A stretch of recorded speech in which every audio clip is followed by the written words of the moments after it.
تفضلش راح تنغلق هسه والفلوس تروح عليك اذا ما اعطيتيني رمز فورا. سامعين هذا الكلام قبل؟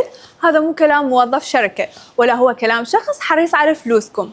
هذا هكر دا يحاول يسحب معلوماتكم بكم كلمة وبأقل من دقيقة. وهذا النوع من الهجمات بعالم الأمن السيبراني اسمه الفيشنج ونسميه التصيد الصوتي. هنا الهكر يستخدم عقلك وأعصابك بأسلوب الاستعجال والتخويف حتى يخليكم تتصرفون بدون تفكير وتنطوا معلومات حسابكم. زين ليش يستخدمون الاستعجال؟ الخبراء النفسيين يقولون إن الإنسان من ينحط تحت ضغط زمني يفقد القدرة على التحليل المنطقي ويتخذ قرارات غلط.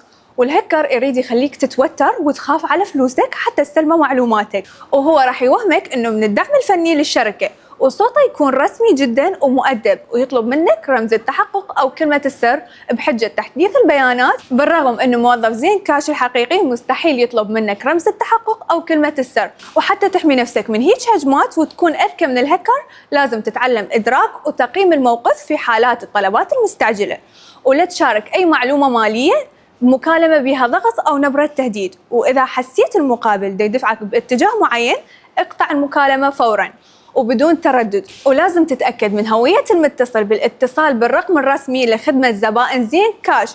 شارك الفيديو وساعد غيرك حتى الكل ينتبه لهذا النوع من الهجمات. وتابعوني بالفيديوهات الجاية من سلسلة الأمن السيبراني ببرنامج بودكاش حتى تعرفون أساليب الهجمات الثانية وتحمون نفسكم. إلى اللقاء.